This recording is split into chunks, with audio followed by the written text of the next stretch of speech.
Then the marvelous 19th century came to a close. Chekhov died in 1904, Tolstoy in 1910. There arose a new generation of writers, a final sunburst, a hectic flurry of talent. In these 2 decades, just before the revolution, modernism in prose, poetry, and painting flourished brilliantly. André Belly, a precursor of James Joyce, Alexander Bloch, the symbolist, and several other avant-garde poets appeared on the lighted stage.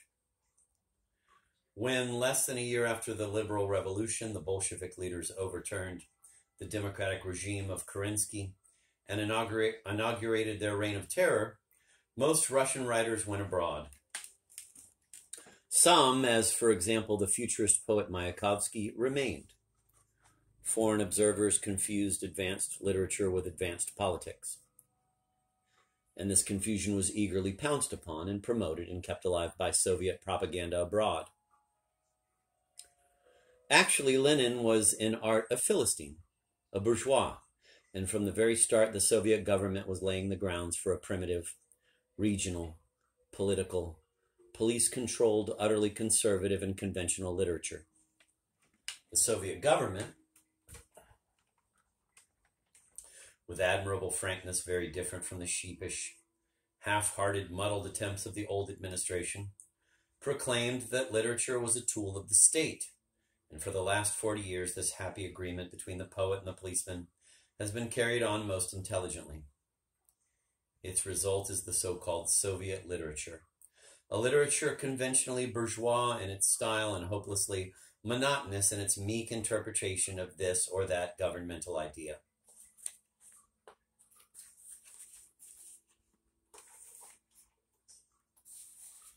It is interesting to ponder the fact that there is no real difference between what the Western fascists wanted of literature and what the Bolsheviks want. Let me quote,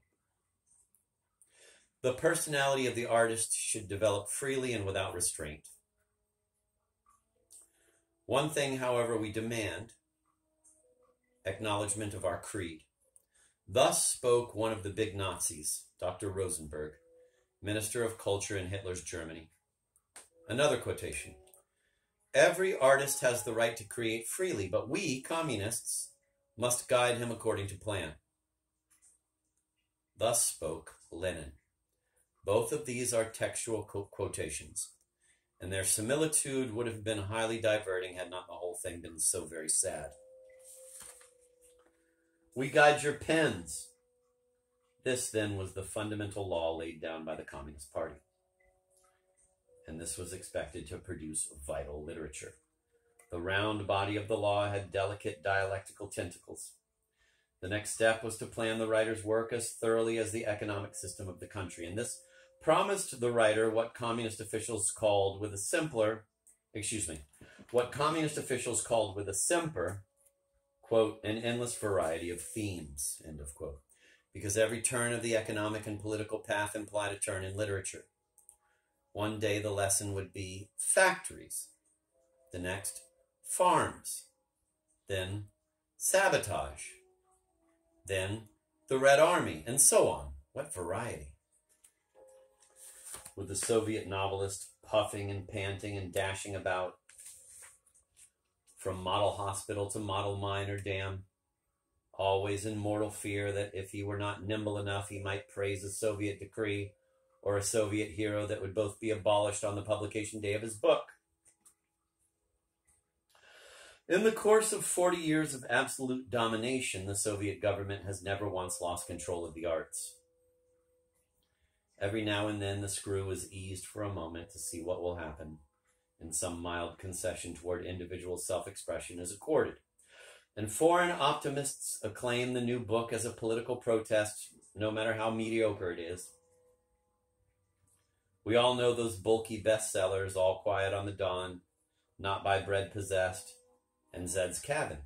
Mountains of triteness, plateaus of platitudes, which are called powerful and compelling by foreign reviewers. But alas, even if the Soviet writer does reach a level of literary art worthy of, say, an Upton Lewis, not to name any names, even so the dreary fact remains that the Soviet government, the most Philistine organization on earth, cannot permit the individual quest, the creative courage, the new, the original, the difficult, the strange to exist. And let us not be fooled by the natural extinction of elderly dictators.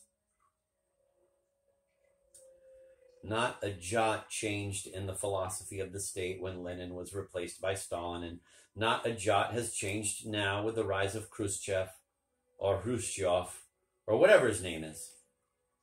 Let me quote Khrushchev on literature at a recent party reunion, June 1957. This is what he said, quote, Creative activity in the domain of literature and art must be penetrated with the spirit of struggle for communism, must imbue hearts with buoyancy, with the strength of convictions, must develop socialist consciousness and group discipline, end of quote. I love this group style, these rhetorical intonations, these didactic clauses, this snowballing journalese. Since a definite limit is set to an author's imagination and to free will, every proletarian novel must end happily, with the Soviets triumphing, and thus the author is faced with the dreadful task of having to weave an interesting plot when the outcome is in advance officially known to the reader. In an Anglo-Saxon thriller, the villain is generally punished, and the strong, silent man generally wins the weak, babbling girl. But there's no governmental law in Western countries to ban a story that does not comply with a fond tradition, so that we always hope that the wicked but romantic fellow will escape scot-free, and the good but dull chap will be finally snubbed by the moody heroine. But in the case of the Soviet author, there is no such freedom. His epilogue is fixed by law, and the reader knows it as well as the writer does. How then can he manage to keep his audience in suspense? Well, a few ways have been found. First of all, since the idea of a happy end really refers not to the characters but to the police state, and since it is the Soviet state that is the real protagonist of every Soviet novel, we can have a few minor characters, fairly good Bolsheviks though they be, die a violent death, provided the idea of the perfect state triumphs in the end. In fact, some cunning authors have been known to arrange things in such a way that on the very last page, the death of the communist hero is the triumph of the happy communist idea. I die so that the Soviet Union may live. This is one way, but it is a dangerous way, for the author may be accused of killing the symbol together with the man, the boy on the burning deck together with the whole Navy. If he is cautious and shrewd, he will endow the communist who comes to grief with some little weakness, some slight, oh so slight, political deviation or streak of bourgeois eclecticism, which, without affecting the pathos of his deeds and death, will lawfully suffice to justify his personal disaster. An able Soviet author proceeds to collect a number of characters involved in the creation of this factory or that farm, much in the same way as a mystery story writer collects a number of people in a country house or a railway train where a murder is about to occur. In the Soviet story, the crime idea will take the form of some secret enemy tampering with the work and plans of the Soviet undertaking in question. And just as in an ordinary mystery story, the various characters will be shown in such a way that the reader is not quite sure whether the harsh and gloomy fellow is really bad and whether the smooth-tongued, cheerful mixer is really good. Our detective is represented there by the elderly worker who lost one eye in the Russian Civil War, or a splendidly healthy young woman who has been sent from headquarters to investigate why the production of some stuff is falling in such an alarming way. The characters, say the factory workers, are so selected as to show all the shades of state consciousness, some being staunch and honest realists, others nursing romantic memories of the first years of the revolution, others again with no learning or experience but with a lot of sound Bolshevik intuition.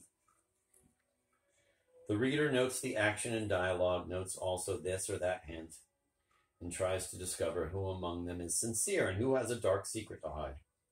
The plot thickens, and when the climax is reached and the villain is unmasked by the strong, silent girl, we find out what we had perhaps suspected, that the man who was wrecking the factory is not the ugly little old workman with a trick of mispronouncing Marxist definitions, bless his little well-meaning soul, but the slick, easy-going fellow well-versed in Marxian lore.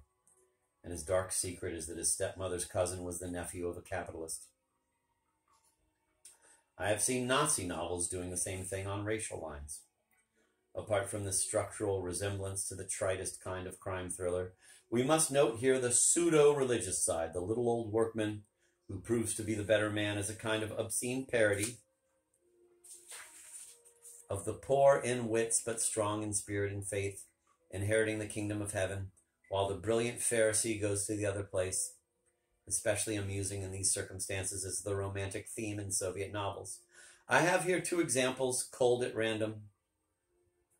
First, a passage from The Big Heart, a novel by Antonov, published serially in 1957. Quote, Olga was silent. Ah, cried Vladimir, why can't you love me as I love you? I love my country, she said. So do I, he explained. And there is something I love even more strongly, Olga continued, disengaging herself from the young man's embrace. And that is, he queried. Olga let her limpid blue eyes rest on him and answered quickly. It is the party, end of quote. My other example is from a novel by Gladkov, In Hurya. Quote, the young worker Ivan grasped the drill. As soon as he felt the surface of metal, he became agitated, and an excited shiver ran through his body. The deafening roar of the drill hurled Sonia away from him. Then she placed her hand on his shoulder and tickled the hair on his ear. Then she looked at him, and the little cat perched on her curls mocked and provoked him. It was as though an electric discharge had pierced both the young people at one and the same moment. He gave a deep sigh and clutched the apparatus more firmly.